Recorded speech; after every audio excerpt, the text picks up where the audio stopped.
Muy buenas tardes a en esta nueva entrega de Teatro Crítico.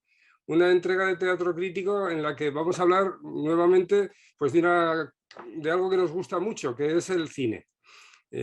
Si no recuerdo mal, pues Íñigo ha estado conmigo un par de veces, esta quizás sea la tercera, hablando del tema, Luis también. Hemos compartido otro programa y bueno, y seguiremos compartiendo más porque, como les digo, es algo que nos gusta mucho a los tres que estamos ahora ante ustedes. Bueno, supongo que somos perfectamente conocidos de ustedes porque ya hemos participado en esos teatros críticos que he mencionado y en otros de otros temas, pero con todo para recordar y por si hay algún oyente o vidente que nos esté viendo por primera vez, les diré que Íñigo Ngay es profesor de filosofía en el colegio inglés, bueno, siempre me lío, no sé si es inglés o americano de Bilbao, norteamericano, ¿no? Norteamericano, bueno, americano se llama.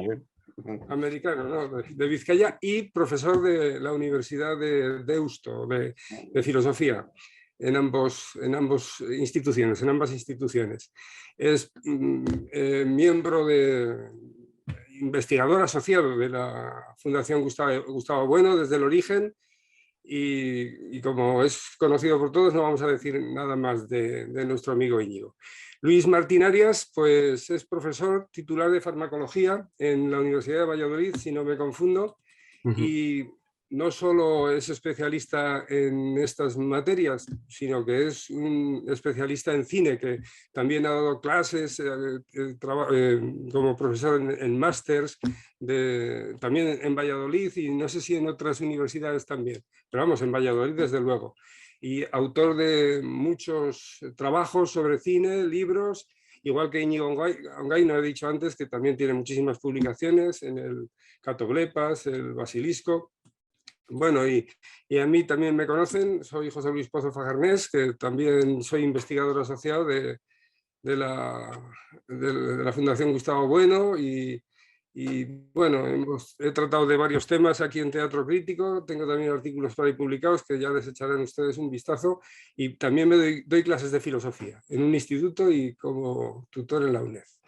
Hechas las presentaciones, vamos ya a lo que nos gusta, que es hablar de cine. Hoy nos hemos propuesto hablar de tres películas que no son las tres películas del mismo movimiento cinéfilo, del mismo movimiento artístico, quiero decir, porque dos pertenecen, bueno, una claramente al surrealismo, otra claramente al neorrealismo y una tercera que engarza con el neorrealismo, bueno, y con el surrealismo, con las dos, en parte con las dos. Los autores concretamente son Buñuel, español, Visconti, italiano, y también italiano Pierpaolo Pasolini.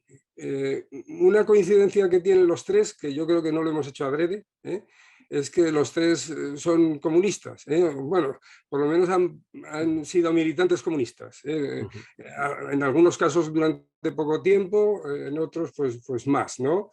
Pero vamos, yo creo que esto ha sido una casualidad, porque fue elegir las películas y fuimos uno detrás de otro y no nos pusimos de acuerdo. Bueno, pues se trata de hablar de estas tres películas, de los tres autores y de los movimientos en los cuales los vamos a encasillar, por así decir.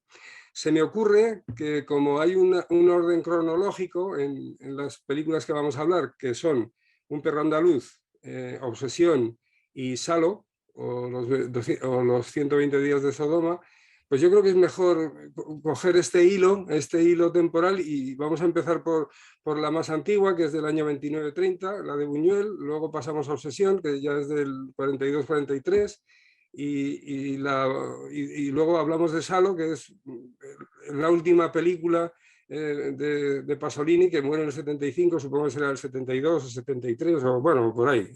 O sea que vamos a coger... Es el año de su muerte. El 75, pues. Bien, pues entonces, dicho esto, pues ya como el que va a hablar de Buñuel y de la película Un perro andaluz es Luis Martín, le cedo la palabra. Tuya es. Muchas gracias. Pues nada, vamos a entrar en materia, que creo que no tenemos tampoco mucho tiempo. A mí me interesa Un perro andaluz como obra de arte sustantivo. Esto es lo primero que quería poner sobre la mesa, partiendo de la base que la sustantividad, en mi opinión, y creo que esto es bastante compartido, ¿no?, se predica de las obras en concreto, de las películas, y no de la categoría cine. Por tanto, es muy importante esto que estamos haciendo hoy aquí, que es ir a películas. Entonces, vamos a hablar de estas películas, no de la categoría cine como tal. En este sentido, yo creo que lo primero que hay que hacer es desbordar el contexto histórico-técnico. Creo que esto es una frase de Íñigo, creo recordar, de que hay que desbordar el plano sociológico de las películas y no reducirlas a su inmanencia técnico-categorial. Más o menos, ¿no? Creo que en esto estaremos de acuerdo, ¿no? Es decir, sin perjuicio de que estos planos, tal y como los denominó Bueno, autogórico, literal y biográfico, sean útiles y necesarios de analizar, pero resultan insuficientes. Hay que ir más allá, desbordando estos planos contextuales, que son muy importantes, históricos, técnicos, sociológicos y demás, y desbordando también el plano biográfico, en este caso concreto de Buñuel. Aunque ya digo que es necesario pasar por ahí. Y como dice Bueno en su análisis del soneto Suelta mi manso, hay que pasar por ahí. Entonces yo voy a empezar pasando por ahí. Y con la intención de desbordar el plano autobiográfico, biográfico de Buñuel, que está presente en la película, señalarlo, ¿no? Con la intención, claro, de segregar o disociar en lo posible ese sujeto operatorio que es el autor, que es el director de cine, que no puede separarse de la obra, por supuesto, pero quizás puede desbordarse o incluso segregarse, ¿no? Y voy a referirme a un autor español, un teórico de cine español, Jesús González Requena, importantísimo, que le ocurre como es catedrático en la Universidad Complutense de Madrid y le ocurre como a tantos brillantes profesores, pensadores, intelectuales españoles que escriben español y por tanto pues en España no se le cita. Se le cita antes a autores extranjeros, esto es una cosa que ya conocemos muy bien, se le ha ninguneado incluso claramente en la Universidad Española y tiene casi más proyección en algunas universidades francesas o de Hispanoamérica que aquí, ¿no? Pero es un autor muy importante y tiene un artículo donde señala una conexión con la biografía de Buñuel a propósito del título, claro que se ha dado muchas vueltas. ¿Quién es el perro andaluz? Desde luego Lorca se sintió inmediatamente interpelado, aunque Buñuel negó una y otra vez que se refiriera a Lorca. Y a un poema que le dedicó Lorca, 6 años antes de Un perro andaluz, a Buñuel, que es claramente un poema con un contenido erótico evidente, que se llama Noche, Luna, Navaja. La huella de Lorca en el origen del cine de Luis Buñuel es el artículo de Jesús González Requena donde aparece esta idea trabajada. Ese poema pertenece a un grupo, Juegos, a los que todos estos poemas, Juegos, se los dedicó Dalí a Buñuel. De hecho, la dedicatoria de este conjunto de poemas, Juegos, reza así: dedicados a la cabeza de Luis Buñuel, en grand plein, es decir, en primer plano. Utiliza aquí claramente ya un término cinematográfico. Y el poema inicial se titula Ribereñas, con acompañamiento de campanas, empieza así: dicen que tienes cara, balalín, de luna llena, balalán. ¿Cuántas campanas oyes, balalín? No me dejan, balalán. Ah, balalín, perdona, tus ojeras, balalán. Bueno, la cara de Buñuel en primer plano es la que inaugura Un perro andaluz. Sus ojeras son manifiestas. La luna llena, creo que también es aquí algo manifiesto, ¿no? Pero es que hay otro poema de Lorca que cita a González Requena, este interesante trabajo de Noche, Luna, Navaja, que son los nocturnos de la ventana, escritos en esta época en la residencia de estudiantes, en 1923, donde se formó esa relación tan peculiar entre Dalí, Lorca y Buñuel, que dice así: alta va la luna, bajo corre el viento, Mis largas miradas exploran el cielo. Luna sobre el agua, luna bajo el viento. Mis cortas miradas exploran el suelo. Las voces de dos niñas venían, sin esfuerzo. De la luna del agua me fui a la del cielo. Un brazo de la noche entra por mi ventana, un gran brazo moreno. Los instantes heridos por el reloj pasaban. Asomo la cabeza por mi ventana y veo cómo quiere cortarla la cuchilla del viento. Con esta guillotina invisible yo he puesto la cabeza sin ojos. Al estanque se le ha muerto hoy una niña de agua. Bueno, yo creo que aquí las referencias son absolutamente explícitas, de nuevo a la luna, al brazo, ese brazo de Buñuel con el que vemos afilar la navaja barbera, ese gran brazo moreno de boxeador que era Buñuel, ¿no? Que era campeón de boxeo en esta época. La cuchilla, el viento que atraviesa la luna, la niña, que aquí debe entenderse en el doble sentido, la niña del ojo, las dos niñas de los dos ojos. Yo creo que aquí la presencia biográfica de Buñuel y su relación con Lorca, y que tiene que ver también con el tema de la homosexualidad y demás, que se trata en este artículo, es evidente. Ahora bien, dicho esto, yo creo que hay que ir más allá de este plano contextual, que es el eslabón por el que hay que pasar, necesariamente hay que pasar por aquí, pero aquí nos quedamos sin acceder a cierta sustantividad poética, que no aparece aquí, que en mi opinión aparecería ya en un plano alegórico y en función de la conexión que haga el espectador con la prosa de la vida actualista, es decir, en la actualidad, cuando ve la película.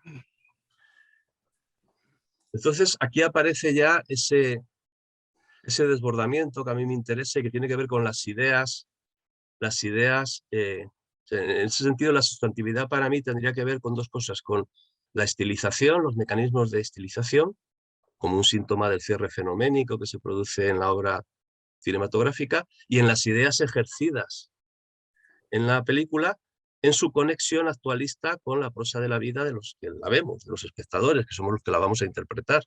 Somos sujetos operatorios, que no nos podemos separar de la obra, tanto que la estamos interpretando, y nuestras interpretaciones, por supuesto, pueden chocar y pueden entrar en conflicto. Entonces, esa idea ejercida aquí, en primer lugar, tiene que ver en Un perro andaluz y en el surrealismo en general con la idea de realidad. Porque muchas veces se olvida que surrealismo lleva implícita la palabra realismo. Bueno, surrealismo, en mi opinión, es una etiqueta que se refiere a múltiples fenómenos. De hecho, cine surrealista, según Breton, pues solo eran dos películas de Buñuel prácticamente. Esta y La Edad de Oro. ¿Y qué tiene que ver la pintura de Dalí o la poesía de Breton?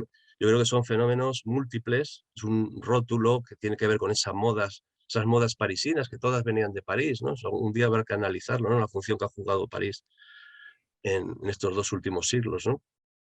El 19 y el 20, generando todas estas modas vanguardistas y demás. Pero sobre todo hay que tener en cuenta que surrealisme, sur en francés es sobre, es por encima de, aunque curiosamente la connotación que la mayoría de la gente tiene sobre la palabra surrealismo es lo que está oculto, lo que está debajo, lo que subyace, pero es justo lo contrario.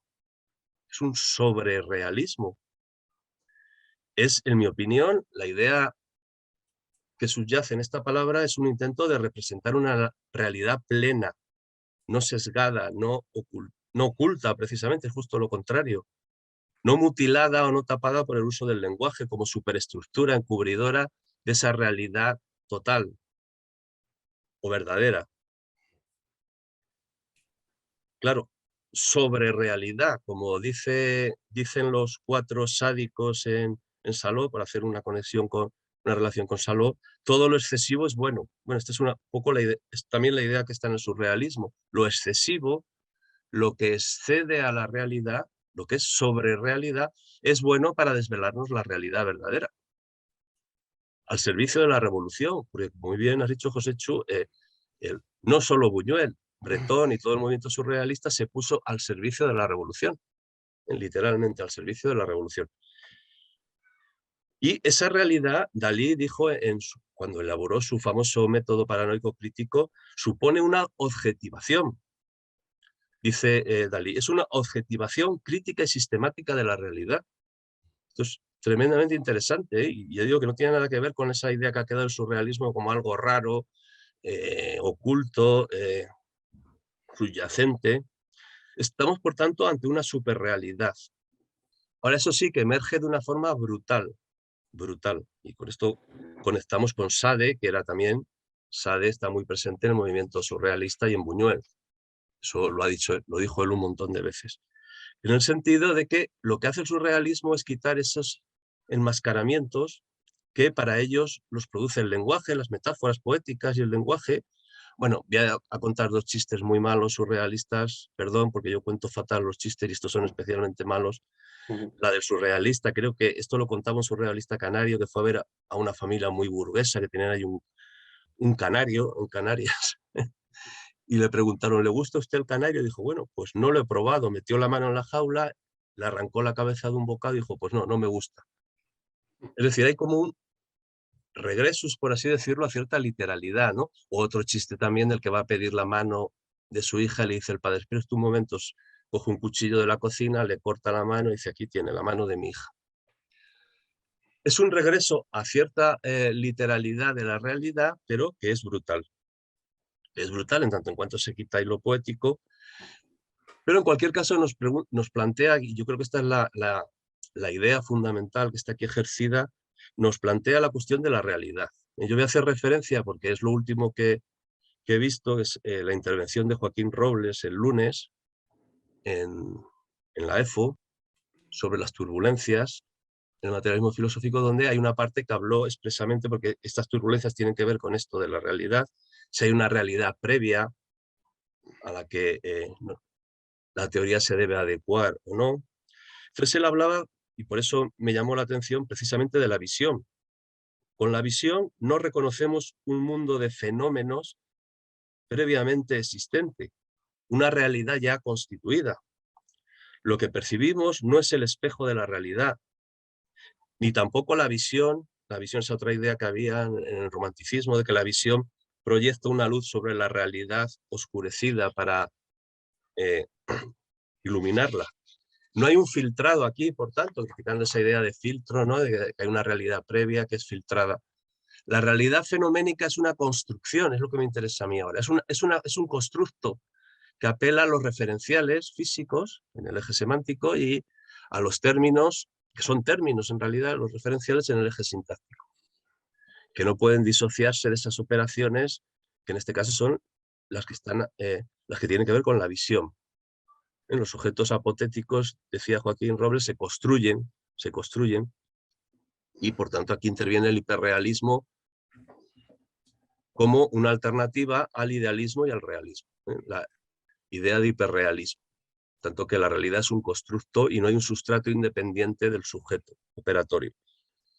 Bueno, pues yo creo que esto tiene que ver con este equívoco que genera el surrealismo y que genera el autor que antes habló de una ontología del cine, que es, bueno, ontología dicha a su modo, ¿no? Que es André Bazin, al que le gustaba mucho Buñuel, y denominaba a sus películas el cine de la crueldad, precisamente, en el que André Bazin postulaba que, dado el carácter automático y mecánico de la reproducción cinematográfica, esto es muy interesante, la reproducción cinematográfica tiene un carácter automático y mecánico que produce una impresión de realidad. Parece la realidad. Nos ponemos ahí una cámara y rodamos un documental, por así decirlo, de manera automática y mecánica, parece que estamos reproduciendo la realidad. Ahora, ¿qué realidad? ¿Qué realidad, no? André Bazin hablaba de que había que minimizar las intervenciones manipuladoras y artificiales para acercarnos a esa realidad que, en mi opinión, tiene mucho que ver con esa sobrerealidad que buscaba el surrealismo. El surrealismo. Y que tiene que ver con un naturalismo fotográfico enorme. Esto no se suele tener en cuenta en Buñuel. Buñuel era, en el plano fotográfico, tremendamente naturalista. Ahí está Las Urdes Tierra sin Pan, justo antes en el periodo, vamos, antes de la Edad de Oro, en este periodo, ¿no? Las Urdes Tierra sin Pan muestra claramente ese naturalismo radical fotográfico de Buñuel, pero también está en Un perro andaluz. El ojo y la cuchilla, el burro en putrefacción, los cadáveres de la pareja enterrados en la arena, son de un realismo brutal, por así decirlo, de un naturalismo brutal. Entonces, eso tiene que ver inesperadamente con ese realismo que reivindicaba André Bazin, que es cierta verdad, ¿no? Cierta verdad producida por el automatismo mecánico de la cámara. Ahora bien, otra característica que tiene un perro andaluz es que mucha gente dice que no se entiende. No se entiende qué ha querido decir Buñuel. Entonces, aquí estaríamos ante un caso de intelectual que incumple aquel mandato de Goethe, ¿no? De artista, crea y no hables. Dedícate a crear, a trabajar. O lo que Gustavo Bueno denominaba también el origen del soneto en la corte de Federico Hohenstaufen, obra artificiosa y difícil, hecha a propósito para mantener las distancias con el vulgo y mantener un poder y control del lenguaje. Es decir, la vanguardia, esto es un tema muy interesante, la vanguardia surrealista es una obra artificiosa y difícil, en el caso de la película de Buñuel en concreto, claro, para mantener ese control de una élite. Yo creo que no, que no estamos tampoco ante el caso del pintor Orbaneja, que tenía que poner debajo de su pintura esto es un gallo, ¿no? Esto es gallo para que sepamos que es un gallo, para que pudiera saberse la intención del pintor. Yo creo que no. Yo creo que no, porque si pensamos detenidamente un perro andaluz es tremendamente simple en su estructura. Salvo el prólogo este en el que aparece Buñuel y que tiene que ver con el poema de Lorca, el resto de la película transcurre, como dicen los títulos de crédito, entre un hombre y una mujer, porque los actores vienen así, no representan personajes. Uno representa al hombre y otro representa a la mujer.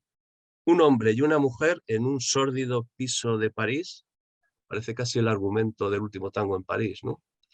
Un hombre y una mujer en un piso en París haciendo cosas ahí que tienen que ver con lo sexual, pero completamente, digamos, de nuevo, como tiene que ver con el surrealismo, desvelado más allá de las trampas del lenguaje poético, del lenguaje metafórico. Pero ahí lo que hay es un hombre y una mujer, no es difícil de entender.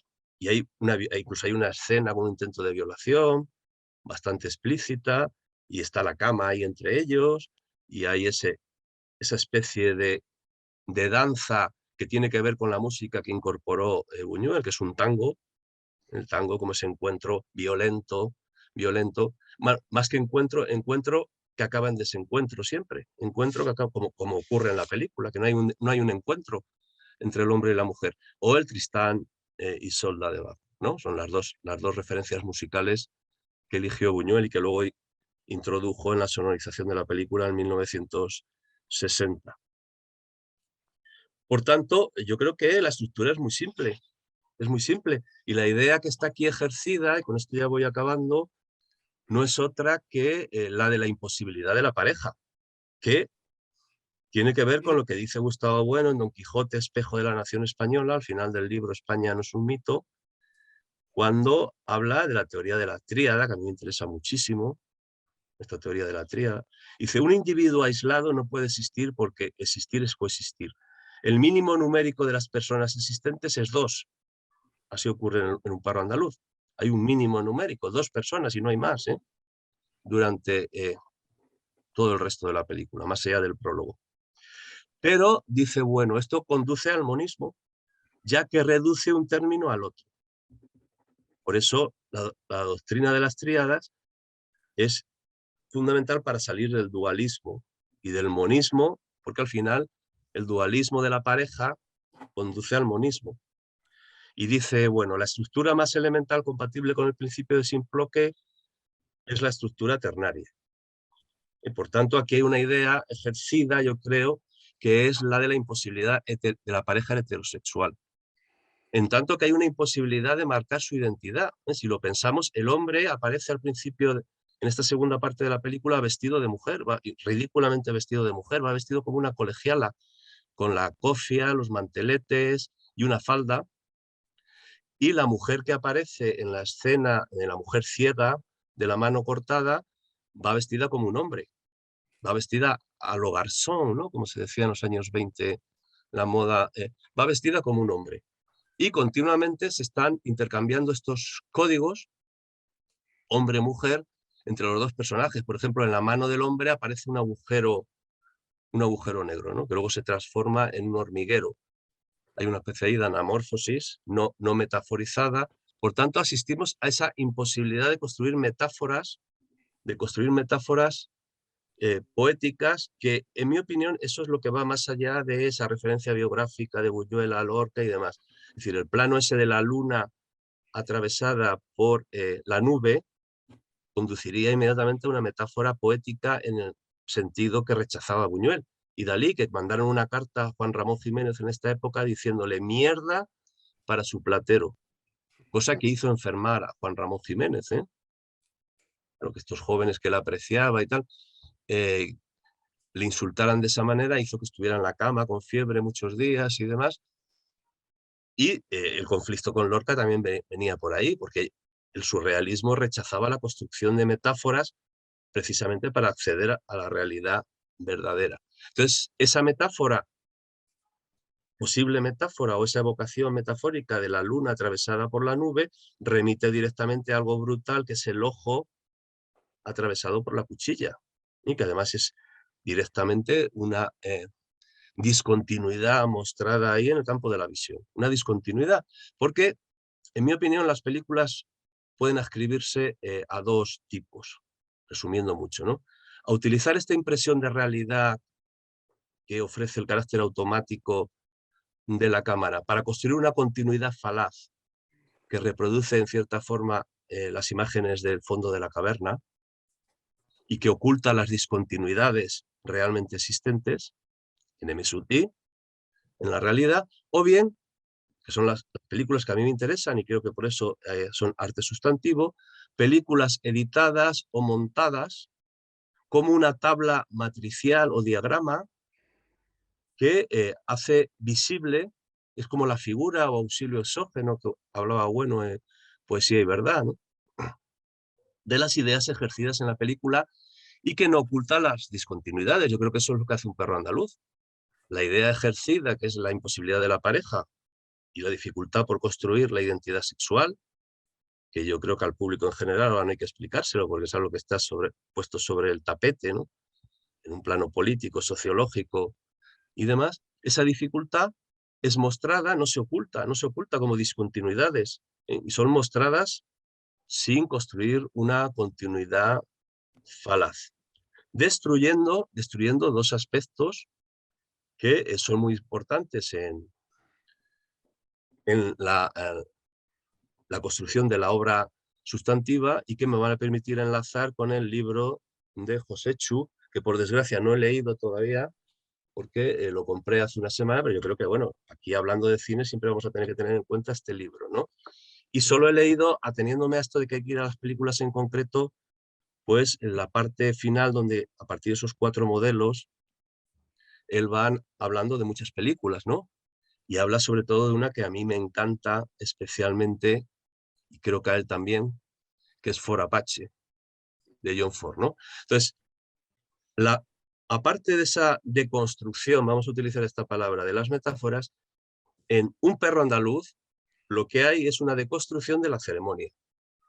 No hay ningún proceso ceremonial entre el hombre y la mujer. Se ponen a saltar por encima de la cama, se ponen ahí a pillarle el brazo con la puerta, a un intento de violación. No hay ninguna construcción ceremonial.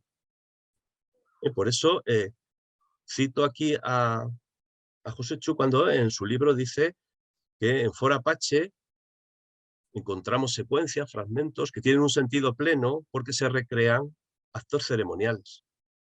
Claro, y habla de ese momento tan maravilloso cuando las mujeres, cuidado, aquí sí que hay una construcción de la identidad sexual, las mujeres de los soldados miran cómo los soldados parten a la batalla, en ese momento maravilloso. Esas mujeres filmadas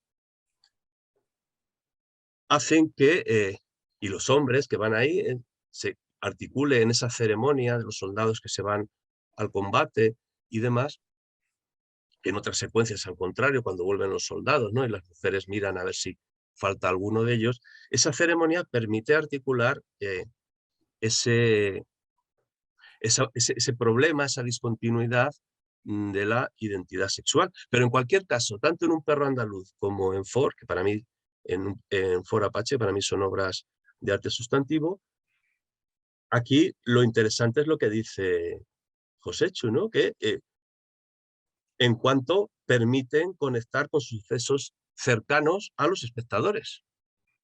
Claro, es que si eso no conecta con la prosa de tu vida, en la prosa de tu vida, no quiere decir que nosotros hayamos sido mujeres ni soldados que se van a la guerra, ni tampoco que hayamos estado atrapados en un sórdido piso de París con una pareja. No quiere decir eso, quiere decir que hay experiencias en nuestra vida que conocemos muy bien y que al margen de saber si ahí está el poema de Lorca o no está, que bueno, no digo que no sea interesante y necesario y que amplíe nuestro conocimiento de la película, al margen de eso, nos permiten conectar en un plano alegórico y esas ideas ejercidas en la película, para bien o para mal, con la prosa de nuestra propia vida. Yo aquí ya me callo. Muy bien, Luis. Bueno, pues vamos a hablar de obsesión ahora. Voy a tratar de hablar un poco menos, porque solo nos queda una hora. A ver si yo digo... Luego, cuando hablemos cada uno de nuestras respectivas películas, podemos comentar algunos aspectos de lo que ha Sí. señalado Luis en su admirable... Claro, eso digo, a ver si nos da tiempo a tener luego eso, un choque de ideas, un debate, una charlilla a tres bandas. Bueno, pues desde luego que ahora estamos hablando de películas y lo que ha dicho Luis lo suscribo, ¿verdad? En el libro, por ejemplo, que nos ha mostrado, cuando se trata de hablar del cine en general, pues entonces sí que hay que hablar del cine como tecnología, hay que hablar de muchas cosas, pues del cine como categoría, pero desde luego que cuando estamos hablando de las películas, pues estamos hablando desde otra perspectiva muy diferente, y también lo ha dicho muy bien Luis, quizá estemos hablando, o seguro, de películas que realmente son arte sustantivo, ¿verdad? Porque tienen pues ideas que los distintos intérpretes, pues entonces las ven desde una perspectiva, desde otras, dan que hablar, dan que escribir. Estamos en el caso de tres películas que por supuesto sucede eso, y así lo expreso bueno, ¿no? Tiene que ser el que ve la película, el que le da la categoría o la calidad, por así decir, mejor dicho, de arte sustantivo a una obra, en este caso cinematográfica, ¿verdad? Por ejemplo, en Obsesión tenemos una idea perfectamente expresada, aunque quizá trata de matizarla en Visconti, ¿no? Porque incluso al hablar de obsesión está haciendo que en vez de la idea que yo quiero rescatar, tanto del libro de Caín, que es el cartero siempre llama dos veces, como en las otras versiones, por lo menos en las que conozco, pues la idea fundamental es el crimen horrendo que despersonaliza a dos seres humanos, ¿verdad? Visconti yo creo que aquí se va a algo más subjetivo, que es la obsesión que tiene este hombre por esta mujer, ¿verdad? Que también pasa en la película, ¿verdad? Hay un deseo incontrolable tanto del hombre por la mujer como de la mujer por el hombre, pero yo me gustaría fijarme sobre todo en lo terrible, ¿no? Que además Visconti no lo quiere mostrar porque cuando suceden los crímenes, el crimen horrendo, porque solo muestra uno, no llama dos veces el cartero en la película de Visconti. Pues hace una elipsis y no se ve siquiera el crimen, ¿verdad? Cosa que se va a ver en las otras dos versiones posteriores, se ve tanto en la de Ty Garnett, bueno, en la de Ty Garnett lo que pasa es que incluso hay una especie de justicia divina al final, que sería una idea que había que destruir, ¿verdad? Porque esto no pasa ni en la novela, ni en Visconti, ni luego en Rafelson, desde luego. La que no he visto es la primera versión que se hizo de un cineasta francés que yo la verdad es que lo conozco poco. Les voy a decir el nombre, es Pierre Chenal, seguro que Luis lo conoce perfectamente, ¿no? En el año 30 lleva al cine la versión de Caín. No, en el 38.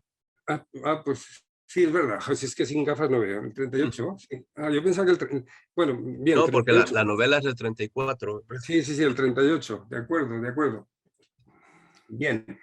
Bueno, vamos al asunto, ¿no? vamos a ceñirnos un tanto más que a la película, que ya he dicho unas cuantas cosas que luego podemos seguir diciendo, a la cuestión del neorrealismo y lo que supone la película en este modo novedoso de hacer cine. Que bueno, antes de empezar quisiera hacer un comentario en relación al término realismo, que aparece tanto en el surrealismo como en el neorrealismo, ¿no? La verdad es que el expresar la realidad, ya estamos barajando aquí una cuestión que tendríamos que dedicarle mucho tiempo para clarificar algo, si es que se pudiera, porque la idea de realidad es algo que es bastante difícil expresar, ¿no? No sabemos qué es la realidad y la realidad siempre viene pues mediatizada pues, por la visión del mundo que tiene pues, el que se enfrenta a los fenómenos que has nombrado, Luis, ¿verdad? A los fenómenos y a todos los mecanismos que tiene pues, para comprenderlos, ¿verdad? Es más, estos cineastas, no solo del que me toca hablar a mí, que es Visconti, sino también Pasolini o Buñuel, tienen una visión del mundo que hacen que esa realidad sea una realidad que haya que transformar, porque igual que sucede con esa muestra de cómo es la Italia del año 42, cuando Visconti está filmando, pues entonces lo que está diciendo ahí que esto es lo que hay que transformar, porque el mundo no es como nos lo están mostrando los cineastas que le están haciendo el caldo gordo a Mussolini, ¿no? El cine fascista de la época, pues es un cine pues, fantástico, más fantástico. Bueno, todo el cine es fantástico, todos son apariencias, algunas películas son apariencias veraces más abundantes, pero bueno, normalmente pues no es la realidad, ninguna película es real, para que nos entendamos, ¿no? Lo que pasa es que hay apariencias veraces que se pueden ajustar a los fenómenos que se ponen ante los ojos, sin intermedio de pantallas, ni de cámaras, ni de grabaciones, ¿verdad? Bueno, pues lo dicho, ¿no? Que estos cineastas pues tienen un modo de entender el mundo y es lo que parece ser que lo quieren cambiar, señalan que es preciso cambiarlo, ¿verdad? Y Visconti es uno de ellos. Bien, bueno, la película Obsesión, algunos la señalan como un caballo de Troya en ese modo de hacer cine de Italia. Para marcar las diferencias habría que decir que el cine que se hace en el fascismo de Mussolini no es igual que el que se hacía en el nazismo por parte de Goebbels, ¿no? O previamente el de Lenin, porque estos tienen utilizan el cine de una manera mucho más interesada de cara a educar, a mostrar entre los soviéticos pues, los logros de la revolución, cómo tienen que ser, ¿no? O sea, para educar a los nuevos hombres socialistas, ¿no?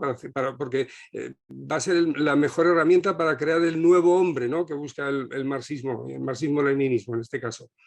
El cine de Goebbels pues también es propaganda y educación de la sociedad de los alemanes pues para educarlos en el fascismo y para decirles que son pues los número uno, ¿no? Que son la bestia rubia, ¿de acuerdo? Y que pueden patear a quien quiera si es más bajito y más feo, o judío, o comunista, ¿verdad? Como todos sabemos. El cine de Mussolini, sin embargo, no Mussolini no le da tanta relevancia ya considera suficiente, ¿no? La maquinaria social del fascismo, ¿no? y cómo se introduce en la sociedad. El cine para Mussolini es más bien un divertimento, aunque desde luego que es ideológico, porque todas las películas que se hacen no dejan de mostrar pues señores de la alta sociedad que llaman por teléfono en famosos teléfonos blancos, ¿no? A ese cine fascista se le llamaba el cine de los teléfonos blancos, ¿no? Bueno, pues cuando, iba a decir Pasolini, cuando Visconti hace esta película, influenciado pues por, vamos a decirlo así rápidamente, para no incidir, ¿no? Él acaba de estar trabajando con Carnet, bueno, con Carnet tiene una relación importante, pero sobre todo ha estado trabajando con el hijo del pintor, con Renoir, ¿no? Con Renoir. Y entonces ese realismo del cine, realismo entre comillas, ¿verdad? Del cine de Renoir, acompañado pues también de, como es un hombre, es un intelectual, vamos a llamarle así, si nos lo permiten los oyentes, ¿no? Es un hombre muy culto, ¿no? Muy leído, pues conoce también el esteticismo inglés y también, pues desde luego que también el llamado realismo soviético, ¿verdad? Ha visto las películas de Eisenstein, de Pudovkin, ¿eh? Entonces, todo eso le influye a este señor, a Visconti, y nos hace una película que no tiene nada que ver con el cine italiano que se estaba viendo. Bueno, no tiene que ver, el caso es que se la prohíben, aunque tengo entendido que Mussolini la vio así, luego la permitió, una vez que la vio Mussolini dijo, venga, que la vea la gente, pero de entrada se prohibió. De todas maneras es un periodo muy corto, porque enseguida Mussolini caerá del poder y lo matarán, ¿eh? Estamos hablando de meses, ¿eh? Pero bueno, el caso es que esta película se puede decir que para algunos autores es la fundamental para el nacimiento del neorrealismo italiano. Por nombrar a algún crítico y teórico español, Román Gubern la ve así. Hubo otro teórico español del que se habla muy poco y que los que somos mayores, igual Íñigo no la vio en la tele, pero Luis sí, ¿no? Este señor que hablaba tan mal, Alfonso Sánchez. Alfonso Sánchez tiene una visión un tanto distinta a la de Gubern, pero luego si da tiempo luego la comento. Bueno, es más, Alfonso Sánchez no solo habla de esta película como el origen del neorrealismo, sino que también menciona otras películas como por ejemplo el Bambini si guardano, o sea, los niños nos miran, Cuatro paseos por las nubes, la primera de Sica, por cierto, la otra de Blasetti. Incluso también introduce una película, creo que es en este caso Alfonso Sánchez, que es de los encargos que le hacían a Rossellini la administración fascista, que es la nave blanca. En la nave blanca, la forma de mostrar las imágenes aquí, pues también Alfonso Sánchez considera que ya hay una transformación de lo que se estaba viendo en la época. Un nuevo realismo diferente a los realismos previos, ¿no?, de los soviéticos, y que como está transformando el modo, el cine que es de plástico, por así decir, ¿no?, el cine de escenarios creados, ¿no?, del fascismo, y está mostrando las cosas como son, a los autores sin maquillaje, está mostrando las calles sucias, está mostrando pues cómo habla la gente normalmente, todas estas características que tiene este nuevo cine, pues entonces por eso se le llama neorrealismo. Bueno, Román Gubern desde luego que nos va a decir que el neorrealismo va a ir transformándose, y sobre todo los tres autores que ya los hemos mencionado, ¿no?, Rossellini, De Sica y por supuesto que Visconti, pues seguirán haciendo películas pues neorrealistas e influirán en los cineastas posteriores, que bueno, no merece la pena que mencionemos ninguno, ¿eh? Y quiero hacer un pequeño matiz, que en esto son diferentes otros comentaristas, en concreto el que hemos mencionado, ¿no?, Alfonso Sánchez. Para Alfonso Sánchez, el origen del neorrealismo estaría en estas películas que hemos mencionado, pero luego en películas como la de Sica, Ladrón de bicicletas, desde luego de Roma, Ciudad Abierta, de Rossellini, y esta sería la cumbre del neorrealismo italiano. Pero esta cumbre sería la segunda década, el segundo lustro de los años 40, porque en los años 50 considera que estos desarrollos del neorrealismo pues, harían que ya no se pudiera hablar de neorrealismo. Concretamente señala una película que hace De Sica junto a su guionista habitual, Sabatini, ¿verdad?, que tratan de volver a ese origen, porque las películas que están haciendo autores pues como Castellani, Comencini y tal, pues que se ha desvirtuado, por así decir, ¿no? Y es como si se hubiera vuelto otra vez a formalizar los modos de hacer cine. Entonces se trata de volver a esa originalidad. La película es El techo. Y entonces esto a Alfonso Sánchez le parece que es cuando se trata de volver al origen es que ya se ha jorobado todo, ¿eh? Es que ya hay una transformación y ya no podemos hablar del cine de todos estos autores que he mencionado como neorrealismo, que ya es otra cosa, ¿de acuerdo? Que ya es otra cosa. Pero bueno, como les digo, hay muchos autores que han hablado de neorrealismo. Yo he querido mencionar a estos dos españoles, ¿no? Por hacer un poco de patria. Y Goubert, desde luego, que no está de acuerdo con Alfonso Sánchez. Goubert está con que el neorrealismo se va ampliando, y se va creciendo, pues, durante toda la década de los 50, desde luego. Bueno, pues para que luego podamos seguir hablando de este tema y de los que ha planteado Luis, yo dejo aquí el discurso y le paso la palabra a Íñigo. Bueno, pues nada, según el orden pactado, me toca a mí hablar de la última película de la que vamos a comentar y luego, si es posible, hacemos una... porque me gustaría mucho hablar también de Obsesión y del Perro Andaluz, de Buñuel y de Visconti, vamos. Ajá. Entonces, bueno, yo lo primero que tengo que decir, pues, como estamos hablando de temas eminentemente poéticos y acaso también retóricos, pues para hacer un prólogo retórico, pero no vacíamente retórico, es necesario. Tengo que apelar aquí a un trámite de la retórica clásica, que es la captatio benevolenti, porque yo, a diferencia de vosotros, no soy, vamos, aquí puro amateurismo, vamos. Entonces, yo simplemente voy a decir lo que se me ocurre. Y entonces, esperando que sea de algún servicio, lo que sea. Y la captatio benevolente, además, completamente en serio. Esto no es antifrástica, porque puede ser antifrástica también muchas veces, como cuando Sor Juana Inés de la Cruz, para poner una referencia mexicana, ya que estamos hablando de Buñuel también, decía: yo, la más humilde de todas las mujeres. Fíjense ustedes que no dice la segunda, ¿no? Tiene que ser la más humilde. Es una soberbia peor que la que... Bueno, pues en este caso no es antifrástica, es real. Entonces yo, de manera puramente amateurística, voy a decir algo sobre Salò de Pasolini, una película de 75, que es efectivamente la última de su vida y además coincide con el año de su muerte, claro. Y entonces, claro, como estamos hablando del neorrealismo, quizás merezca la pena comenzar por intentar justificar un poco por qué hablamos de esta película, porque desde luego la película no parece, vamos, ni por sus postulados estéticos, ni por su temática, ni por el modo como está filmada, completamente en interiores, etcétera. Bueno, no, salvo el prólogo, pero en fin, en interiores, todo lo demás, no parece una película neorrealista en absoluto, vamos, quiero decir que no se parece al cine de Sica, al cine de Rossellini, al primer cine de Visconti, etcétera. Hombre, quizás, pues sí, el hecho de que los actores son en gran medida actores no profesionales y en todo caso actores que luego después de esta película no hicieron ninguna otra, como es natural cualquiera que vea la película, ¿no?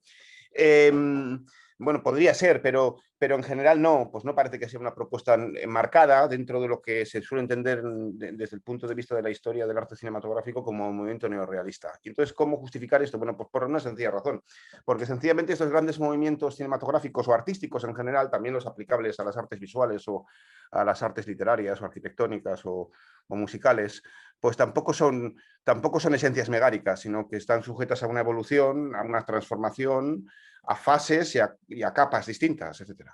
Y entonces, la obra de Pasolini, en sus estadios terminales, está muy alejada de los presupuestos neorrealistas, por supuesto, pero es que sencillamente la obra de todos los autores neorrealistas en los estadios finales lo están, porque también la obra de Rossellini, pues no tiene nada que ver Roma, Città Aperta o Alemania Año Cero, que son las que encajarían más con los cánones de lo que se supone que es el neorrealismo, con el cine para la televisión que hizo al final de su vida, ¿no? Con Sócrates o con la película esta de la India, etc.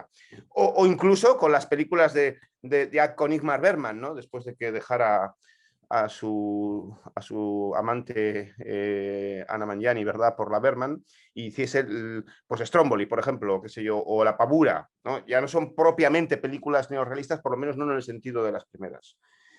Y entonces Pasolini, de hecho, vamos, desde el punto de vista no megárico, sino desde el punto de vista plotiniano, sí que es un autor neorrealista en la medida en que empieza como autor neorrealista. Es decir, que su primera película del 62, muy tardía ya, con respecto al movimiento neorrealista, es Mamá Roma, que de alguna manera sí que participa pues, de algunas de las propuestas perceptivas o poéticas del neorrealismo en sus inicios, como por ejemplo, otro caso parecido es el de Antonioni. Por mucho que Antonioni después, en sus obras terminales, vamos, en Desierto Rojo, en Sadrisky Point, o en la última que hizo, La mirada de Miguel Ángel, ¿no?, que es un diálogo plano contra plano entre Antonioni, ya muy mayorcito y en silla de ruedas, y la estatua de Moisés en San Pietro en Vincole, ¿no? Pero sin embargo, sus primeras películas, bueno, concretamente Crónica de un amor, pues de alguna manera se ajusta al neorrealismo rosselliniano, en cierto modo, ¿no? Y entonces, bueno, dentro de la evolución del neorrealismo, pues puede caber plotinianamente esta obra de Pasolini, así como, por ejemplo, dentro de la evolución de la Nouvelle Vague, que comienza, por cierto, como una especie de remake del neorrealismo. Quiero decir que cuando hablamos de la Nouvelle Vague, pues la Nouvelle Vague justamente, así como los autores neorrealistas habían ido a filmar a la calle, entre otras cosas porque ya no podían filmar en Cinecittà, porque Cinecittà estaba destruida por las bombas de los americanos, sencillamente, pues así también los autores de la Nouvelle Vague filman en la calle porque no tienen un duro, no tienen un puto duro para montar un traveling. Entonces Godard tiene que montar el traveling como puede en una silla de ruedas, ¿no? Y pasearlo por los Campos Elíseos acompañando a Jean-Paul Belmondo y a la otra, ¿no? Y entonces el cine, la rebelión de la Nouvelle Vague contra el cine de qualité es enteramente análoga a lo de los neorrealistas, en el fondo, y además que la influencia de Bazin estaba muy influido justamente por lo que él llama el efecto de realidad, que está inspirado en el neorrealismo italiano, justamente, ¿no? Bueno, total, que Pasolini puede encajar con el neorrealismo en sus estadios finales, a pesar de que ha habido mucha evolución. Entonces, esta película en concreto, con la película, si uno la ve, la verdad es que sorprende. Sorprende por muchas razones, ¿no? Quiero decir que sorprende, bueno, se trata, por supuesto, de una adaptación muy particular de la famosa obra de Sade, ¿no? De los 120 días de Sodoma, etcétera. Una adaptación que ya había dado sus frutos cinematográficos, por lo menos parcialmente anteriormente. Quiero decir que si uno ve, ahora hablamos de Buñuel, ¿no? Pero si uno ve la otra película que ha hecho Luis, como según Breton, los estandartes del cine surrealista puro, en el caso de Buñuel, luego hay otras cineastas, ¿no? Está Germaine Dulac, etcétera, La Concha y el Reverendo, pero en el caso de Buñuel, ¿no? El perro andaluz y la Edad de Oro, pues la Edad de Oro termina justamente con Sade, termina en el castillo de Saligny, con la escena que pinta Sade en esa novela. Y además, además Buñuel, muy característicamente, de manera buñuelesca, hace que salgan por patas todos los libertinos que están abusando sexualmente de los jovencitos, y el último es Cristo. O sea, es Cristo, está caracterizado como Cristo, es Sade, pero está caracterizado como si fuera Cristo. Bueno, y entonces, quiero decir que la novela de Sade ya había sido llevada al cine de alguna manera, pero Pasolini hace una adaptación que desde luego resulta muy extraña y muy anómala. Y entonces, la verdad es que cuando uno lo ve, pues las impresiones subjetivas que tiene como espectador, veamos, yo esto no lo digo para avisar a la gente de que no lo veas, todo lo contrario, yo recomiendo que lo vean, pero es que es una película pues indigerible, brutal, vomitiva, realmente asquerosa, asquerosa. Y entonces, claro, esto de alguna manera también nos hace conectar con Buñuel en cierto modo, ¿eh? Porque el hecho de que sea una película brutal, vomitiva y asquerosa no es simplemente por la violencia de las imágenes que contiene, con ser esta muchas veces tremebunda, sobre todo en la última parte, en la parte llamada el círculo de la sangre, etc. Sí, o por lo escabroso de muchas de sus escenas, estoy pensando en el círculo de la mierda, la escena del banquete coprofágico, etc. No es por esto, porque si fuera por esto, hay películas hoy en día que le dan ciento y raya, sino quizás por la posición que Pasolini poéticamente hace adoptar al espectador. Y esa posición es la posición que coincide con la de uno de los, con la posición diegética que dentro del relato ocupa uno de los protagonistas, que es, bueno, no un protagonista, un personaje secundario, que es la pianista, que está viendo todas las atrocidades sin poder hacer nada, está inmovilizada por su propio puesto de pianista. Y entonces tiene la posición propia de una boyer, que es el papel que Pasolini reserva a los espectadores. Es decir, que la película es asquerosa porque sencillamente los espectadores dentro del recinto cinematográfico, del cine, están viendo estas escenas sin poder evidentemente controlarlas. Y esto yo creo que aquí sí cabe establecer una concomitancia muy interesante y muy fecunda, aunque por supuesto no pensada, entre esta película pasoliniana y la película de Buñuel de la que hemos hablado, que se me ocurría ahora según hablábamos, ¿eh? Bueno, y que puede ser una gilipollez, por supuesto, porque aquí estoy en plan amateur. Claro, la primera secuencia de Un perro andaluz, que es una secuencia, el prólogo del que hablaba Luis, que es un prólogo eminentemente pues selenita, por así decirlo, ¿no? Y que efectivamente remite a ese poema de Lorca, bueno, y remite al universo simbólico lorquiano en general, en que la luna siempre ocupa un papel muy importante y además como una especie de arquetipo de muerte en todas las obras de Lorca. Desde el romance de la luna hasta el papel que tiene la luna personificada en el último acto de Bodas de Sangre, donde aparece la luna anunciando el destino aciago de los protagonistas, ¿no? Bien, entonces el prólogo del perro andaluz es un prólogo selenita, pero es mucho más que esto. Es un prólogo selenita en el que, no por una metáfora, sino por una especie de casi de greguería visual, la luna, nos encontramos con el plano de Buñuel, con la navaja de barbero, luego con el plano de la luna que siendo rasgada por la nube y después con una especie de inserto en el que vemos el rasgarse del ojo. Y entonces, claro, si el cine es un arte que se dirige se dirige por mecanismos organolépticos, desde luego, por razones organolépticas, se dirige a la mirada del espectador, pues lo que hace Buñuel ahí es percutir la mirada del espectador directamente con un cuchillo, ¿no? Una especie de declaración de intenciones muy al gusto de las vanguardias de principios de siglo y su propuesta por una especie de feísmo, ¿verdad? O de pater le bourgeois, ¿no? Más o menos. Frente a las generaciones artísticas anteriores del modernismo, el cisne, etcétera, que ya sabemos que Marinetti luego decía que había que cortar el cuello al cisne. Bien. Y aquí Pasolini pues, está haciendo más o menos lo mismo, nos está sometiendo a una especie de tortura iniciática que consiste en tragarnos las escenas tan escabrosas de violencia que nos reserva. Dicho esto, el film es también una adaptación, como digo, de Sade, pero es una adaptación de Sade muy particular porque a su vez contiene una diamorfosis de otro componente literario también muy importante. Y no hay que olvidar que desde luego Pasolini, luego regresaré a esto, además de ser un director de cine, era un director de cine, era un poeta y un ensayista. Su formación era una formación típicamente literaria. De hecho, Pasolini, vamos, es un cineasta que a mí me interesa muchísimo, pero que tenemos que reconocer que desde el punto de vista del virtuosismo técnico no está muy bien dotado. Hay escenas, por ejemplo, de La Pasión según San Mateo que tú las ves y están mal rodadas. Otra cosa es que a Pasolini no le interesase que estuviesen bien rodadas y que por tanto incluso poéticamente no importe, pero hay escenas que están mal rodadas, es decir, hay planos que están mal compuestos, por ejemplo. Bueno, entonces, pero es un hombre con formación, sí que es un hombre con formación literaria, entonces es un Sade que está pasado diamorfóticamente, para través de una diamorfosis, ¿por qué? Evidentemente por Dante, por la Divina Comedia, ¿no? Y entonces la película está estructurada en torno a esta especie de círculos concéntricos, que son los círculos, en primer lugar, de las manías, en segundo lugar, los círculos de la mierda, y en tercer lugar, los círculos de la sangre, que remedan de alguna manera la estructura también circular de los círculos del infierno, del infierno de la Divina Comedia, ¿no? Claro, una diamorfosis que también es muy importante desde el punto de vista de la propia historia del cine, porque ese componente dantesco, vamos a decirlo así, a través de Pasolini, por ejemplo, acabará también impactando, pues, últimamente, por ejemplo, en la casa que Jacques construyó, en Lance von Trier, donde también efectivamente nos encontramos pues, con una diamorfosis de la Divina Comedia, en el fondo, ¿no? Y entonces, esta adaptación de Dante a través de Sade, a través de Dante, pues, ¿a qué responde? ¿Por qué Pasolini hizo esta película? Bueno, pues, a mí se me ocurre también a vuela pluma, vamos, pero como amateur que he visto todas las películas de Pasolini, por ejemplo, vamos, quiero decir que eso ya es algo, ¿no? Pues se me ocurre pensar que, claro, Pasolini era un individuo que era un poeta, como digo yo, un ensayista, y que tiene una filosofía en sentido lato. Una filosofía completamente desorganizada, incontrolada, realmente muy confusa, extraordinariamente maniquea, y que no corresponde a la filosofía de un comunista marxista, porque sencillamente no lo era. Era un comunista muy curioso, un comunista con simpatías por el cristianismo también, además entendido desde el cristianismo más tradicional que cabe imaginar, y que había rodado películas de carácter eminentemente crístico, además de gusto del Vaticano, como es La Pasión según Mateo, pero también, bueno, esta que voy a decir ahora no era del gusto del Vaticano, pero en fin, es bastante crística también, que es Teorema.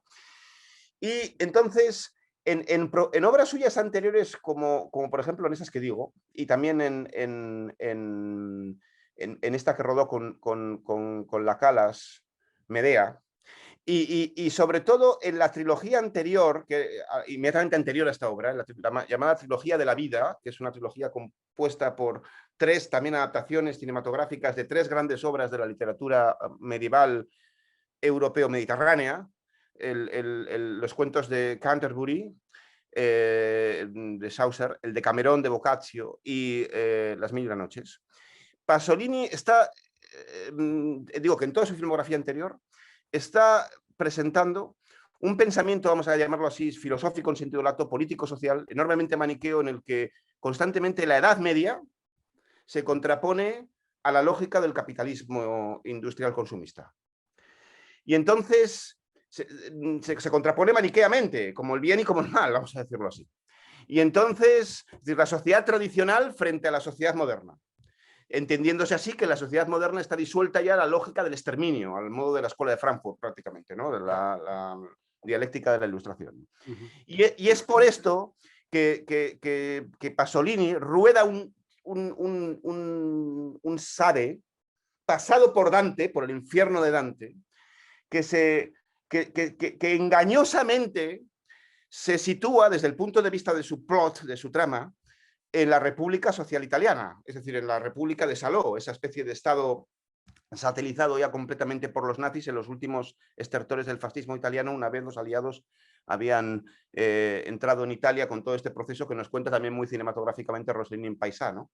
Bueno, pues en la República Social Italiana es donde se sitúa el setting de la trama, pero sin embargo esta percepción es engañosa porque Pasolini está hablando del fascismo en el sentido ideográfico, como un momento concreto de la historia de Italia. Está hablando de la sociedad moderna. Y lo que dice Pasolini es que esta lógica del exterminio, de la crueldad, es la esencia misma de la sociedad moderna frente a la sociedad medieval cuya imagen idílica él nos había pintado en la trilogía de la vida. Claro, estas son las ideas propias de alguien que tiene la cabeza muy hecha polvo, pero que además es un reaccionario en cierto modo, y que un reaccionario muy interesante, como son muchos reaccionarios, y que además es muy maniqueo, porque ¿quiénes son los autores de todas estas de este sadismo, ¿no? Pues las fuerzas vivas, es el banquero, el obispo, no sé quién, y entonces pues yo creo que efectivamente este es el sentido de las ideas, que pueden tener las ideas ejercitadas en esta última obra pasoliniana, que además iba a ser la primera de una nueva trilogía, porque tal y como la concibe Pasolini, la obra esta de Salò, los 120 días de Sodoma, pues iba a ser la primera de una trilogía de películas compuesta, al parecer también, por otras dos, y la trilogía iba a llamarse Trilogía de la Muerte, a diferencia de la Trilogía de la Vida.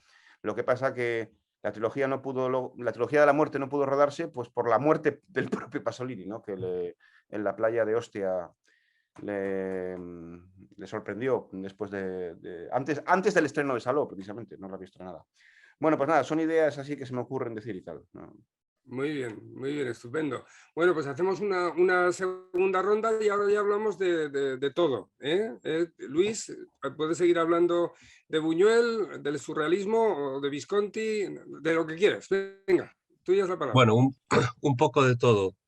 En relación con lo que has dicho de Obsesión, bueno, esto habría que investigarlo a fondo, pero hubo ahí un interesante conflicto entre Benito Mussolini y su hijo, Vittorio Mussolini. Al que no le gustó la película fue a Vittorio, que le intentó prohibir, pero Benito Mussolini se la hizo proyectar y dijo que le parecía bien y sí que se autorizó su proyección. En Vittorio Mussolini, por cierto, que está muy ligado al cine y que trabajó mucho como productor con Fellini, con Antonioni, con Rossellini, que luego se casó con una argentina, vivió en Argentina y murió ya en los años 70 y trabajó con Al Roat y tiene un papel en el cine muy curioso, Vittorio Mussolini. Pero yo sobre todo lo que me gustaría aquí resaltar un poco, también a raíz de lo que ha dicho Íñigo, pero tiene que ver también con Obsesión, es que al fin y al cabo el sujeto operatorio que es Pasolini o Buñuel o Visconti está haciendo operaciones, y que esas operaciones tienen que ver con esa construcción de fenómenos que no por ser fenómenos de una realidad editada, montada, por tanto un artificio que se construye, como muy bien sabemos, mediante el montaje, con todos esos fragmentos, con todos esos procedimientos técnicos que suponen el cine, no por eso dejan de ser fenómenos. Entonces yo aquí lo que percibo en las tres películas de una forma diferente, no sé qué os parece la idea, es una discontinuidad que al fin y al cabo es mostrar una verdad, porque para mí el arte lo que tiene que hacer es mostrar unas ciertas verdades, ¿no? Y las discontinuidades son verdades. Una discontinuidad entre cierta animalidad o cierta biología, digamos. Y en ese sentido te quería preguntar, Josécho, por una frase para mí enigmática que tienes en tu libro, en la página 395, cuando dices, me parece muy interesante, pero como no sé si lo he entendido bien, para que la sustantividad esté justificada es pertinente regresar hasta el eje radial. Bueno, yo creo que Buñuel y Pasolini regresan, y en cierta forma Visconti también, a esa... claro, no podemos sacar aquí el mito de la naturaleza, ¿no? A ese referencial biológico que en cierta forma no se puede operar tanto que fenómeno, no se puede operar sobre él y construir una relación, y no digamos una esencia, mucho menos, en tanto, no se puede operar sobre él porque hay una discontinuidad absoluta con algo que tiene que ver con, digamos, en el cine, en la película de Pasolini, eso te lo quería plantear a ti, Íñigo, incluso con lo pitagórico, con lo numérico, está el número 4. Tú has hablado de los 3 círculos, pero es que hay un antiinferno, son 4. Los sádicos son 4. El director, el juez, el obispo y no me acuerdo cuál es el cuarto.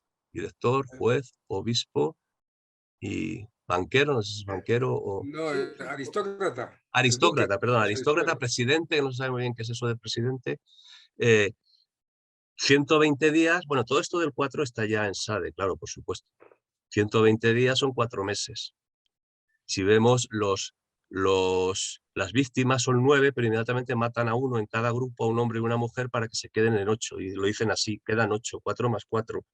Y si vamos viendo la recurrencia del número 4 en la película, que ya está en SADE, por cierto, es el número de la bestia en SADE, bueno, eso habría que verlo despacio, ¿no? Están ahí presentes, pero como está presente también un teoricismo, yo aquí utilicé el término teoricismo, la película tiene bibliografía. Cuando empieza la película dice bibliografía esencial y nos cita a Roland Barthes, a Pierre Klosowski, a Maurice Blanchot, a Simone de Beauvoir, a Philippe Soler. Por cierto que Pierre Klosowski está enterrado, sus cenizas están enterradas en un pueblecito al lado de Salamanca, Morille, una cosa increíble que hay ahí, que es el cementerio del arte. No sé si lo conocéis, pero vamos, recomiendo una visita. Es un pueblecito a 6 o 7 kilómetros de Salamanca, y ahí están las cenizas de Pierre Klosowski, que fue el que más tiempo dedicó, yo creo, como pornógrafo y como todo tipo de intervenciones que hizo a la obra de Sade, ¿no? En estos años. Bueno, ese teoreticismo, esa presencia del número y de lo teórico, incluso con cita, con bibliografía esencial, a Roland Barthes y a Pierre Klosowski se le cita muchas veces en la película, textos suyos. Incluso a Nietzsche y bastantes citas más. Hay un teoreticismo ahí. Pero hay una discontinuidad absoluta entre la animalidad brutal, bueno, la biología brutal. No vamos a hablar de animalidad, porque los animales no llegan a esos extremos, creo yo. La pulsionalidad biológica brutal que emerge ahí, y todo esto que son los números, las construcciones numéricas y el teoreticismo, ¿no? Como que si no se pudieran articular. Y claro, esto tiene que ver con Sade y con Dante, en el sentido de que Sade lo que hace es hacer anticeremonias, con lo que había dicho yo antes a propósito de For Apache de Ford, ¿no? No hay ceremonias ni en Sade ni en Visconti. Son anticeremonias, están repitiendo supuestas ceremonias, un matrimonio, 2 matrimonios creo que se escenifican, y todos los planos tienen una composición muy ceremoniosa, muy geométrica. También habrá que ver la composición, que eso es muy interesante en la película, en Saló, la composición absolutamente geométrica, un orden geométrico total en la construcción de los planos. Pero precisamente para desvelar una discontinuidad absoluta con lo que ahí se está mostrando. Ahí el orden geométrico no articula nada, no construye ningún fenómeno que el espectador puede asumir, como muy bien ha señalado Íñigo. Entonces, por tanto, hay una ausencia de ceremonia. Ausencia de ceremonia que, en mi opinión, ocurre también en Obsesión. En Obsesión, donde el encuentro de los 2 protagonistas está hecho al margen de cualquier procedimiento ceremonial, no solo, por supuesto, en el plano sociológico, que no se casan, no se acogen a la legalidad de gente, sino en el plano de la construcción. Tendríamos que ir imagen por imagen de la película. Por cierto, que es una película que, en mi opinión, esto de los estilos cinematográficos, yo es que lo he cuestionado siempre y creo que es muy cuestionable. Es una opinión que tiene una gran influencia del expresionismo alemán. No vemos, por ejemplo, el uso de las sombras y el uso del fuera de campo y demás. Hay una un enorme componente expresionista. Por eso yo creo que esto de los estilos y tal hay que cogerlo con mucho cuidado, ir a las películas concretas y ver lo que hay ahí, porque en Obsesión hay mucho expresionismo, pero poco importa, ¿no?, que pertenezca a un movimiento o a otro, o un momento u otro de estos movimientos. Entonces, para mí, esta disociación, esta discontinuidad que aparece en las tres películas, en la de Pasolini de una forma brutal ya y total y marcada, en la de Buñuel también, pero menos, y en la de Obsesión quizás menos, es lo interesante, ¿no?, que puede establecer aquí un nexo común. Sí, aunque Ajá. yo no estoy seguro, porque evidentemente desde el punto de vista del material antropológico, todo lo que aparece en la película de Pasolini, por ejemplo, sin perjuicio pues, del carácter absolutamente escabroso y bestial de las escenas sexuales que estamos viendo, están, sin embargo, son todas antropológicamente ceremoniadas. Es decir, estamos ante un espacio que está eminentísimamente normado. Las normas, además, los libertinos, en el antiinferno, las explicitan. Y entonces, claro, esto pues ya no estamos en el plano de la biología, sino en el plano de la antropología. ¿Se ve? Quiero decir que aquí se ha producido una inversión antropológica. Con lo cual, yo no estoy seguro de esa carencia de ceremonias en el caso concreto de Saló, ¿eh? Sí, en Buñuel se ve más claro, pero en Saló, donde efectivamente estamos ante un espacio completamente normativizado, pues eso nos remite a las instituciones. Claro, es que aquí habría que precisar qué entendemos por ceremonia. Yo aquí estaba entendiendo por ceremonia un poco lo que dice José Chu en su libro sobre For Apache. Es decir, aquello en lo que puede conectar la prosa de la vida del espectador. Sí, aquí son ceremonias. Pero claro, pero no creo que ningún espectador porque claro, aquí hay que verlo siempre en un plano actualista, ¿eh? El espectador en el año 75 y el espectador que yo he visto esta película en los años 70 y la he visto ahora y la he visto de forma muy diferente, ¿eh? El espectador que ahora ve Saló, yo creo que ahí no ve una ceremonia en el sentido de que es capaz de conectar con su prosa de la vida, ¿no? Establecer esa ¿No crees, Luis, que el hecho de las narradoras, en parte, cuando están escuchando, ahí podríamos decir que sí se están dando ceremonias continuadas, ¿no? La ceremonia del cuento, y Claro, escuchan los otros, sí, ahí sí que podríamos hablar de ceremonia. antropológicamente, por supuesto. Ajá, Otra cosa es que son ceremonias que no engarzan con eso es. con la plataforma en la que está situado el espectador ahora, sí, yo estoy de acuerdo con el actualismo, ahora y tampoco en el 75, ¿eh? Quiero decir que no, claro, por sí, supuesto. lo Pero escandaloso, ahora que todo, sí, sí. Bueno, si me dejáis, antes has comentado, creo que eras tú, Íñigo, claro, sí, tú, que la señora del piano, ¿no?, que es la que está viendo constantemente, ¿no?, ante sus ojos lo que está sucediendo. Yo creo que en un momento determinado sí sale al centro y se pone a bailar con una, Sí, sí, pero sí. vamos, es una cosa puntual, ¿eh? Es una cosa puntual. Desde luego, solo porque me has hecho dudar si sería ella, ¿no? que también me ha pasado como a Luis, que yo la vi hace muchos años la película y digo, este Íñigo que me va a volver a hacer ver esta película. Y bueno, no sé si te lo voy a perdonar. Bueno, había veces que me tapabas un poco los ojos, sobre todo ya os podéis imaginar, ¿no? Cuando con el chocolate que parece ser que era chocolate con mermelada de naranja. He oído que así hicieron el eso se producto. cuenta, sí. Bueno, por hacer algún comentario a alguna de las cosillas que habéis dicho, quería mencionar una película que me has nombrado de Pasolini, que es una de las que más aborrezco, podría decir. Sí, porque hay cosas que no me gustan de Pasolini, bueno, no me gustan, esto de no me gusta, vamos, que considero que son poco adecuadas, ¿no?, poco interesantes. Es la de la Orestea, la famosa Orestea africana que hace. Ah, sí, sí. Ahí, ahí expresa también lo que has dicho perfectamente, ¿no? Porque yo creo que se no entiende lo que pasa con África. Ahí ver esa dicotomía que has señalado, ¿no? Está el colonialismo y África. Y hay un momento que sale Pasolini en la película que está hablando con unos negros en la universidad y hasta los negros, un negro le dice, pero no eres de África, si aquí somos, uno es de Zambeze, el otro de Nigeria y no tenemos nada que ver uno con otro. Y entonces se queda un poco parado Pasolini, pero no lo capta, no se da cuenta, él sigue con lo que quiere transmitir, que es que hay que salvaguardar a eso, las colonias, ¿no? Que hay que eliminar el colonialismo. Y una cuestión que está implícita en los discursos que habéis hecho y que yo no he introducido, pero que hay que introducir ahora. Yo creo que tanto el cine de Visconti como el cine de Pasolini, y el de Buñuel, desde luego, el de Buñuel y el de Visconti, sobre todo, es un cine en el que prima la subjetividad, en el surrealismo, desde luego, ¿no?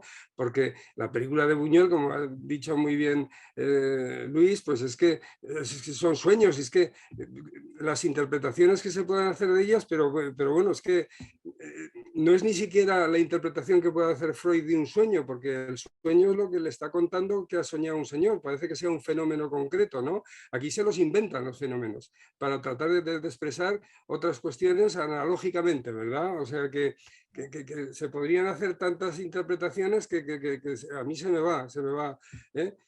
Pero vamos, que es el triunfo, igual que pasa con Visconti, ¿eh?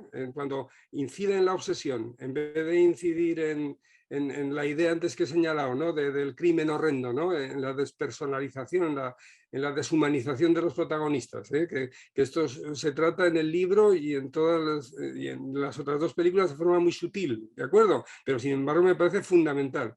Bueno, pues el incidir en la obsesión también es ir a la subjetividad pura y dura. Vamos, que yo veo en Visconti y en otros autores neorrealistas, o en Buñuel, pues el triunfo de Kant, el triunfo de un modo de entender, pues de entender pues, es el arte, porque esto es arte, de un modo subjetivo totalmente, ¿no?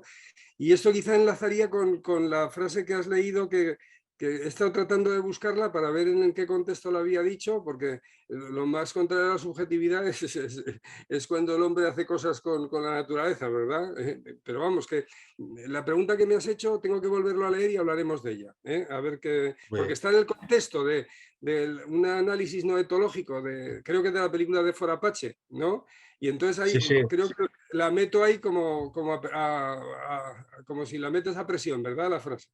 Y tengo que mirarlo, ya hablaremos fuera of the record con más muy bien, tiempo, ¿vale?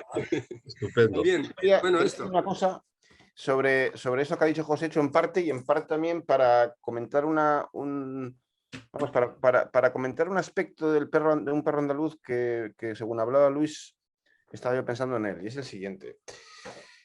Claro, evidentemente sí, el cine surrealista, sea esto lo que es, porque evidentemente todo esto del surrealismo, como todos los movimientos, tienen sí mucho de moda sociológica en el mercado del arte y en este caso en el mercado del arte cinematográfico. Pero bueno, en principio, por lo menos, las películas inicialmente surrealistas, las de estos años, de los años 20 y 30 y tal, sí tenían, como en general todo el movimiento surrealista, por lo menos, pues tenían, vamos, cierta influencia de las ideas del psicoanálisis, eso es evidente, ¿no? Y entonces, al tener esta influencia de las ideas del psicoanálisis, pues claro, el surrealismo lo que pretende expresar es justamente la lógica de lo onírico, con tanto que lo onírico sea, según las ideas freudianas a su vez, de Freud, que tampoco se inventó Freud, antes, el maestro de Freud, una expresión pues de los arcanos del es, ¿no? O del ello, vamos. Y entonces, claro, esto es muy importante, ¿no? Y entonces, efectivamente, como ha dicho José ahora mismo, pues en gran medida algunas de las escenas del Perro Andaluz y de La Edad de Oro y otras películas, esta que cité de Durant, con texto de Antonín Artaud, ¿no? La Concha y el Y el Reverendo. clérigo. Estas escenas, pues efectivamente tratan de establecer analogías. Bueno, aquí sí se podría, por ejemplo, dar la razón, en cierto modo, ¿verdad?, la filosofía del arte del profesor Álvaro González, a las analogías y exploraciones del psiquismo interpretada a la Freud, claro. Y eso, pues sí, el subjetivismo que está diciendo Joséchu, por supuesto. Lo que pasa es que el psiquismo también es una realidad, que no se puede hipostasiar, pero es una realidad, ¿no? Y entonces, y las ideas de Freud, por muy especulativas que sean, en cierto modo, claro, en gran medida, también tienen un fulcro de verdad, en cierto modo, ¿no? Y entonces, por ejemplo, por poner un caso concreto, vamos, morfológico, Porque lo interesante cinematográficamente no está en esta influencia freudiana, porque esta influencia freudiana es completamente contextual. Lo interesante desde el punto de vista cinematográfico, poético, quiero decir poético, es la medida en que esta influencia freudiana esté estilizada de un modo u otro. Y entonces, por ejemplo, la escena de la violación de Un perro andaluz, hay un momento, creo yo, que genial. Aunque bueno, esto también es una especie de gratuidad de mi parte, decir que es genial, porque a mí quien me manda a decir que esto es genial o que deja de serlo, pero me parece genial. Y es cuando el muchacho, efectivamente, arquetípicamente representando al hombre, a todos los hombres, va a violar a la señora y entonces no le puede violar. ¿Pero por qué no le puede violar? Pues porque hay algo que se lo impide, hay un peso que está retardando su carrera. ¿Y cuál es este peso? Este peso es, en primer lugar, el piano. En segundo lugar, del piano cuelga un burro que está convirtiéndose en carne podrida. Y después 3 maristas, o 2 maristas. Dos. 2 maristas. Y entonces, claro, efectivamente le está retardando la carrera estilizadamente a través de la figura simbólica del piano, instrumento principal, según dicen algunos, ¿verdad? Vamos, por lo menos sociologísticamente se puede decir, de la burguesía. Y después la carne podrida, putrefacta del burro, y después, por supuesto, la iglesia. Pues lo que está conteniendo a la fuerza incontenible del es el superyo, de alguna manera, ¿no? Representado por estas especies como decir, de objetivaciones del superyo, de epifanías del superyo. Es un momento, vamos, las ideas que están ejerciéndose aquí a la base de esta escena, pues serán todo lo equívocas, lo confusas que se quieran, por supuesto, pero la estilización misma de la escena es muy afortunada, muy feliz, muy precisa, yo creo. Y además crea una secuencia inolvidable, tan extraña, tan bizarra, que realmente impacta, ¿no? Y entonces yo creo que esto es una forma muy, muy fructífera de analizar la poética del cine en la medida en que las películas puedan convertirse, o lo sean, en arte sustantivo. Y otra manera en la que también el sujeto queda de alguna manera segregado, de alguna manera, por lo menos parcialmente segregado, no enteramente segregado, pero parcialmente segregado, por supuesto, disociado de las obras cinematográficas, es estableciendo, como se establece en general en todas las artes, los lazos de conexión. Hoy en día esto se llama intertextualidad, pero en fin, en el materialismo filosófico contamos con una palabra que es la diamorfosis, en la medida en que, como nada viene de la nada, hay unos componentes morfológicos artísticos que acaban encastrados en otros componentes, ¿verdad? Como podemos ser, por ejemplo, las columnatas, los 3 órdenes de las columnas griegas clásicas, por ejemplo, acaban también encastradas en columnas a su vez barrocas o renacentistas o lo que sea, ¿no? Bueno, pues esto se hace en todas las artes, ¿no? Y entonces, pues estas películas, Un perro andaluz y la poética que ellas mantienen, y también la de Oro y demás, pues desde el punto de vista de la historia del cine, pues también han abierto caminos en cierto modo fértiles, porque vemos el cine actual más o menos, y hay directores especialmente interesantes, etcétera, como puedan ser los de David Lynch, por ejemplo, etcétera, que beben de alguna manera de esta, o David Cronenberg incluso, de esta vertiente buñueliana, por lo menos en la etapa inicial. Así como, por ejemplo, Buñuel luego la etapa francesa, pues qué sé yo, para hablar otra diamorfosis, ¿no? La etapa mexicana, quiero decir, si uno ve una película como El ángel exterminador, que no oculta, ¿verdad?, en la composición de algunos de sus planos una influencia del programa iconográfico prácticamente de Gricot, de la barca de la Medusa, ¿no? Ese cuadro que está en el Louvre, que representa un naufragio frente a las costas de Mauritania, pues así está. Quiero decir que efectivamente una película como un perro, como El ángel exterminador, que además originalmente, como he sabido, se iba a llamar precisamente, para ser más gricotiana todavía, Los náufragos de la calle Providencia, ¿verdad? Está presente de alguna manera diamorfósicamente a Gricot metido. Yo creo que justamente estos establecimientos entre diferentes momentos de la historia del cine y de la historia de las artes en general también contribuyen al tratamiento de las películas como obras de arte sustantivo, en el que el realizador queda de alguna manera como sujeto operatorio segregado en la medida en que pueda segregarse, por supuesto de manera muy parcial, etcétera.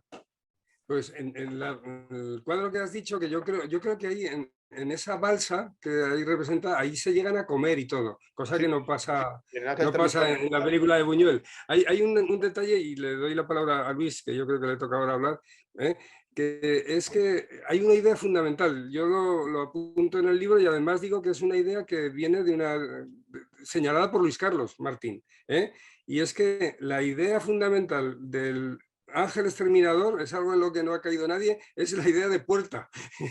La idea de puerta está constantemente presente en la película porque no se puede abrir.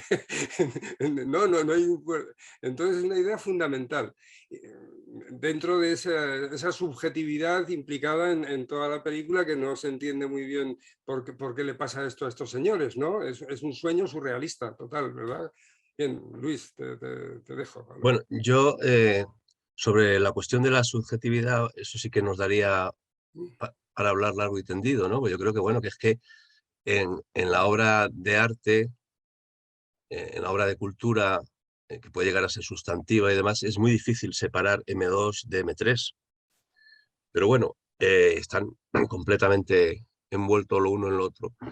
Pero volviendo a lo que decía Íñigo, yo creo que aquí de nuevo insistiría en que la discontinuidad fundamental que existe es, por así decirlo, entre el mito de la cultura, y en ese mito de la cultura Pasolini pone a la aristocracia, al clero, al político y al juez, y Buñuel pone a los maristas, al piano como ejemplo del arte burgués y demás, ¿no?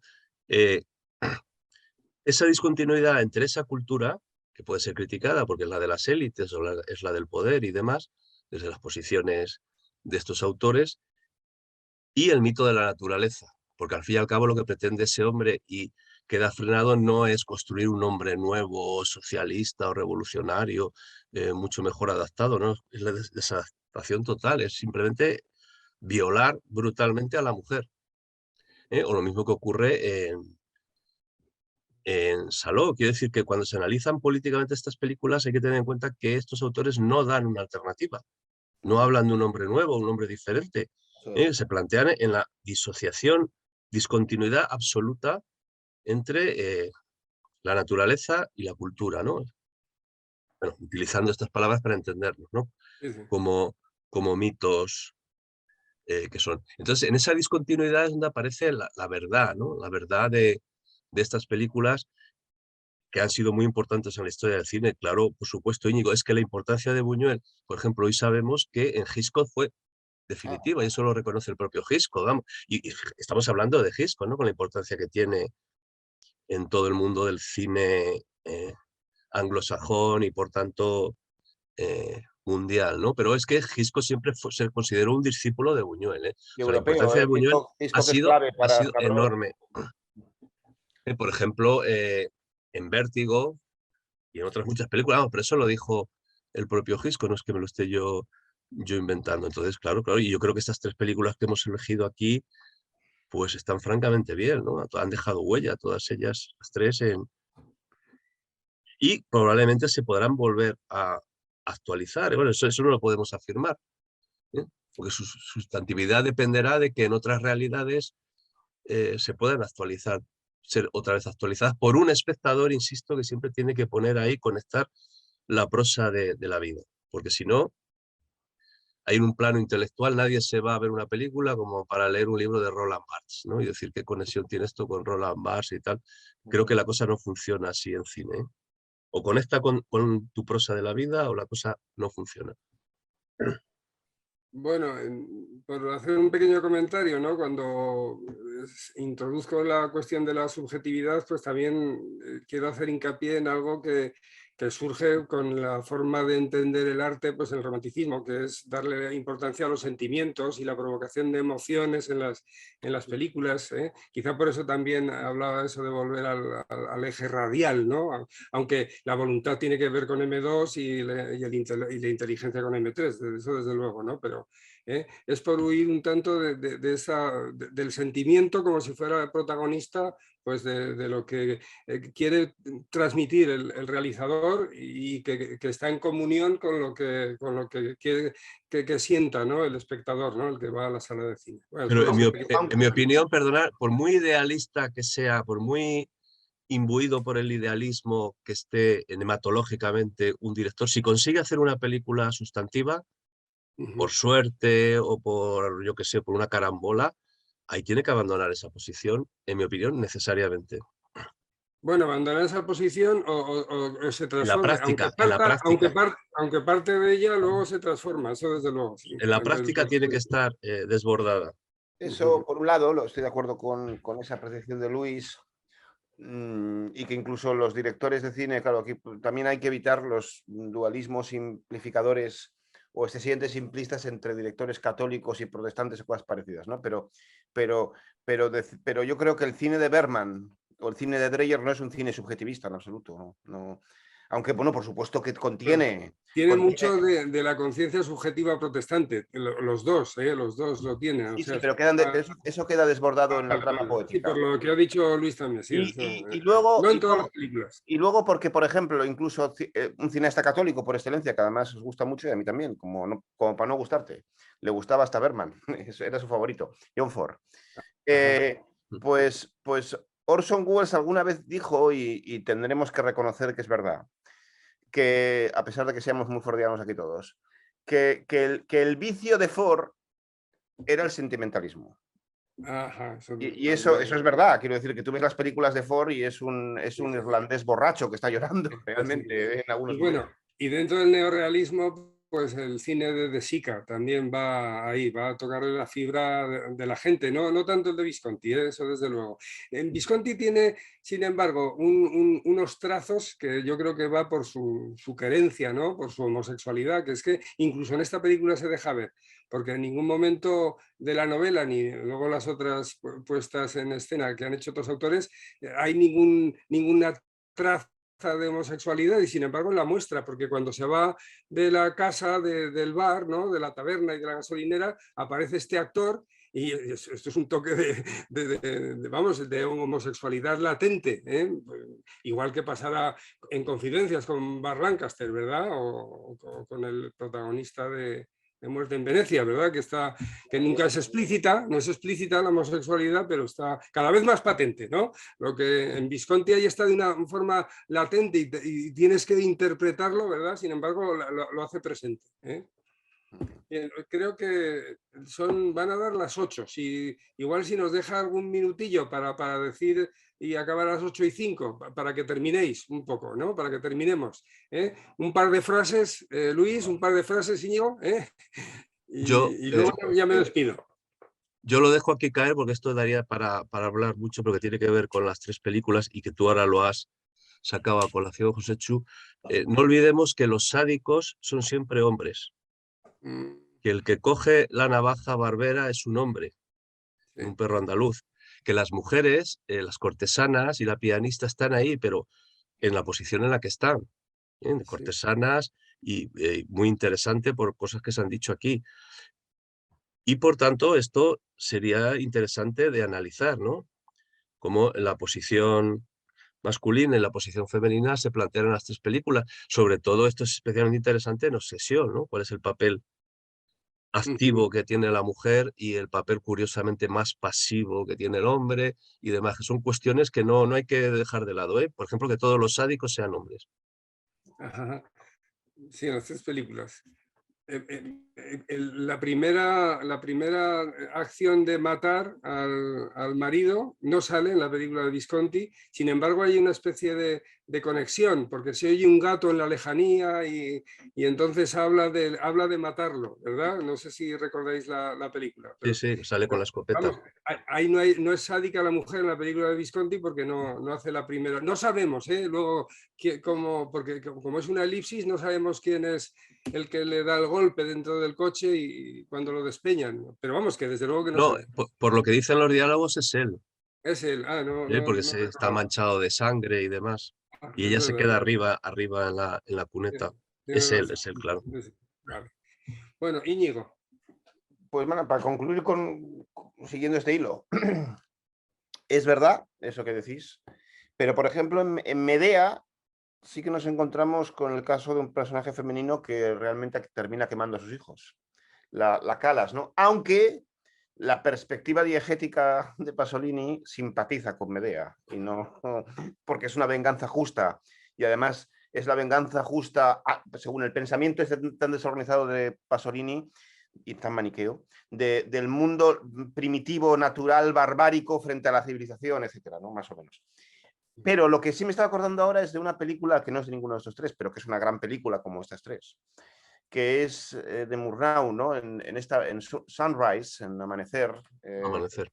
ahí donde también hay no en este caso no matan al marido, pero hay un intento de uxoricidio por parte del protagonista principal masculino, pero ese uxoricidio ahí Murnau es distinto, porque también es una película muy interesante porque también contrapone el mundo del campo, el mundo rural norteamericano con el mundo de las ciudades cosmopolitas de principios del siglo XX, ¿no? Y el protagonista es un granjero de suyo, de buenas intenciones, pero que quiere matar a su esposa porque le ha comido el coco una pin-up de ciudad, ¿no? Que se ha pasado ahí a convencerle de que se vaya a la ciudad.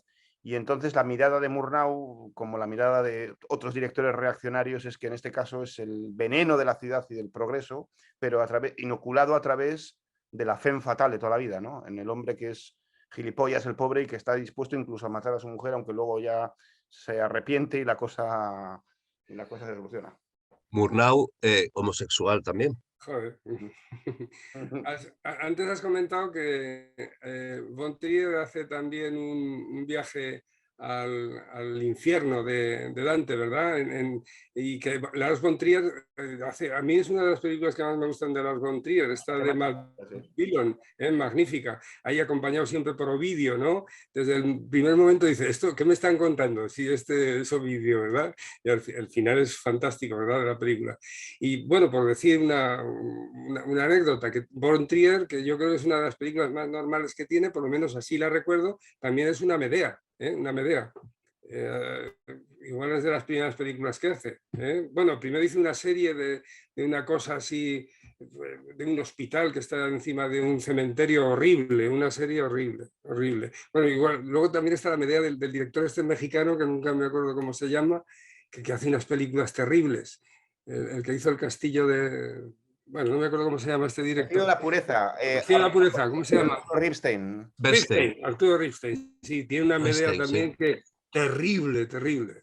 Arturo bueno, pues eso. Fue ayudante de dirección de Luis Buñuel en El perro andaluz. Así es. Ajá. Bueno, pues yo creo que ya hemos llegado al final. Ha sido un lujo tener estos dos amigos. Bueno, perdón, no en El perro andaluz, quería decir hacía mucho tiempo. En la película que hemos hablado antes, El ángel exterminador. El perro andaluz tendría que ser muy viejo, eso es lo que estaba pensando. El ángel exterminador. El ángel exterminador es de los 60, ¿no? Será del año 60 más o menos. Sí, del año 60, bueno, pues, sí. Lo dicho, que un placer tener a estos dos amigos con los que compartimos el gusto por el cine. Íñigo siempre dice que es un novato, pero yo también. Aquí el que más sabe de cine, desde luego, que es Luis, que es un maestro y que hay mucho que aprender de cine, desde luego.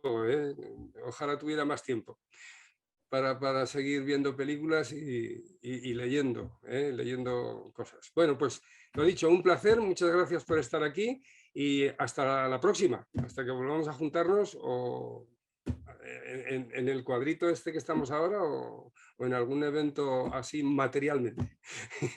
Hasta pronto. Muy bien, amigos. Un saludo. Hasta luego. Venga.